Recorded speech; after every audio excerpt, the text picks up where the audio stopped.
Welcome to Cronkite Cut, where our entertainment news is a cut above the rest. I'm Catherine Hathaway. And I'm Brandon King. Thanks for joining us today. On this week's episode, we're talking about our Oscar predictions. Right now, Kayla's going to fill us in on a potential new power couple in Hollywood.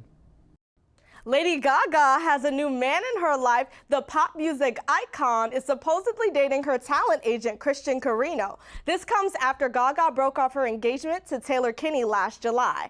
Now, I saw her getting close to him at the Super Bowl, and I was trying to figure out exactly who he was, because dating Gaga is a prestigious, invitation-only opportunity. You can't just walk onto the job. You have to formally apply for the Lady Gaga Boothang position. But Christian does have some qualifications to offer. He's not just Gaga's talent agent, he's an agent for Katy Perry, Justin Bieber, Britney Spears, and a ton of other Hollywood stars, so he knows what he's doing. But when Ryan Seacrest asked her about her relationship on his radio show, Gaga started blushing and said she didn't want to talk about it. But before she performed at the Super Bowl, he gave her a little kiss on the cheek, and she took a selfie to shut down any confusion. And you know, when she takes a selfie with him, that means she is cuffed and off the market. You ain't low, girl, but that's okay, because Gaga seems genuinely happy in her new relationship, and she deserves nothing less. I'm Kayla King-Sumner, back to you. Thanks, Kayla. Capitol Hill welcomed another celebrity on February 15th. Actor Ashton Kutcher visited the Senate to speak out against human trafficking. Kutcher is the co-founder of Thorn Digital Defenders of Children that he started with ex-wife Demi Moore when they were still married in 2009. Thorn builds technology software designed specifically to combat human trafficking. Kutcher addressed the Senate saying, quote, "In a country that is riddled with bipartisan separation on so many things, slavery seems to come up as one of these issues that we can agree upon," end quote. Kutcher's dignity, intelligence, and passion for the matter is highly admirable. If you haven't seen his appearance yet, go to our Twitter page at Cronkite_cut. We've retweeted the video there. Let us know what you think about Kutcher and his movement to end human trafficking. Speaking of thoughts, Brandon, what do you think about big-name stars like this taking on social justice issues? I think, like you said, it's noble and it's admirable that celebrities like Ashton Kutcher, who have an audience behind them, can advocate things like this, because we always talk about, in the age of the internet, everyone trying to get their own views and their own advocacy groups out there. And to know that you have a built-in audience as someone like an Ashton Kutcher or someone like a Lady Gaga or someone like The Rock, who advocate for these different kinds of social and political causes, it's really admirable to think about. I mean, can you think of any specifically that you might also admire like justices? I thought Ashton Kutcher did a really great job. He's gotten a lot of press coverage for it, which means human trafficking has gotten a lot of press coverage for it. So the fact that he's using something that he's clearly passionate about, he's been working on this project for a really long time, and then getting it out there and giving it so much publicity means that he's really making a change. Even though he is a big name celebrity, he's using his following, like you said, to do something really awesome. And hopefully we can see more celebrities like this doing things like this in the future. Exactly. Now we're going to turn it over to Frankie to see what's new in food.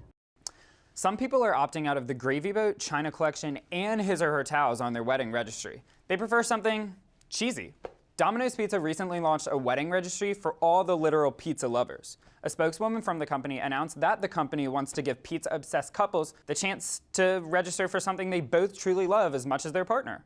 Pizza, in this case. Tell your recently engaged friend to go ahead to Domino's.com to fill out their saucy wedding registry. Couples can then share their wish list with friends and family on social media.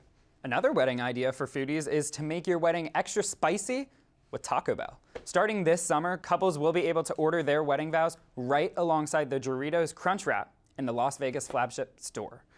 The restaurant will have a wedding chapel built in, and just for $600, $600, the happy couple will receive just married shirts, a sauce packet wedding bouquet, and more. Forget the happily ever after and just live Mas. I'm Frankie McWhister, back to you guys. Thanks, Frankie. So the Academy Awards are coming up in a few weeks, and I'm here for you guys to tell you what I think are going to be the predictions for the biggest awards of the night. Best Picture, Best Director, Best Actor, and Best Actress. Let's start with Best Actress. Now, I know a lot of people had the momentum for Emma Stone for La La Land, and I completely agree. She is brilliant in that movie, and she has momentum behind her. But I'm going to go the outside shot. I have my bet on Natalie Portman for Jackie. I thought she was absolutely brilliant in this movie. I thought the way Pablo Larraín directed this movie to show both the poise as well as the tragedy of the character, and Natalie Portman brought to life so well. She's my bet. That might be the one that I'm going to lose on, but frankly, I don't care. Best Actor, look, for a long time, we all thought it was going to be Casey Affleck. And whatever you want to think about the personal matters that are going on in his life, he is brilliant in Manchester by the Sea. But I've changed my vote. I saw Fences, and Denzel Washington gets my vote. He is so flipping good in this movie. And even though I didn't love Fences, I like Manchester more, but he is so good in Fences, he gets my vote for Best Actor. For Best Director, here's the thing.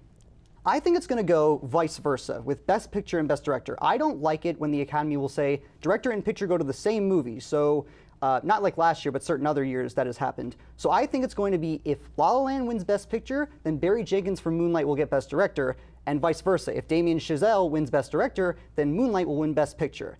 Kat, let's turn it over to you. I know you've seen La La Land. It's also nominated for Best Score and 2 nominations for Best Song. Do you think it has a chance of taking any of those awards? Yeah, I personally thought that the music was the highlight of the movie. The actors, of course, were great. The directing was great. It was all around that kind of movie that everybody was in awe after seeing it. But the music is really what stuck to a lot of people. They sit there and they hum those songs and they get stuck in your head and they make you feel a certain way. And I think those are the kind of qualities that a director takes home an award for that. And I think it says something in the film where you're not only humming, of course, the songs, Audition, City of Stars. I can't stop humming me and Sebastian's theme, the da-da-da-da-da, the piano theme. I can't stop humming that. Justin Hurwitz just did such a great job with the score. I think he has some competition with Nicholas Petrelli, who did Moonlight. But yeah, I think La La Land has the best chance for score. And if Moana doesn't pull one out from Best Original Song, then I think it's got a pretty good shot with 2 nominations. Now we're going to Will with 2 other big moments about to happen in TV, American Horror Story and The Walking Dead. Thanks, Brandon and Kat. So, the American Horror Story co-creator Ryan Murphy said in an interview with Andy Cohen on Wednesday that the next season, season 7, will be based on the most recent election. So far, the only confirmed cast members returning to the season are Sarah Paulson and Evan Peters. Murphy said that there even may be a Trump character to look forward to. Unfortunately, between the confusing and convoluted plot of season 4 and the leaving of Jessica Lange, viewership hit an all-time low with seasons 5 and 6. Hopefully, this controversial season will bring the ratings back up because it has been confirmed that the show will have an 8th and 9th season airing on FX. Secondly, The Walking Dead is back. When we last left our heroes, they were attempting to get the other survivors' communities to join them. But it was unclear whether or not they could rely on their allies. The main villain of this season is, of course, Negan, played by Jeffrey Dean Morgan. I'm extremely excited to watch the show, although I do wonder how long this zombie soap opera can go on.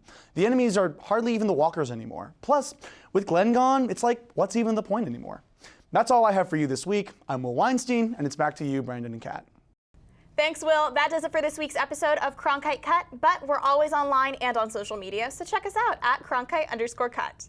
And for all the latest episodes and bloopers, you can check out our website, cronkitecut.com, or subscribe to our YouTube channel in the description. We'll be back next week. I'm Brandon King. And I'm Catherine Hathaway. Cronkite Cut is your source for entertainment news, a cut above the rest. We'll see you guys next time.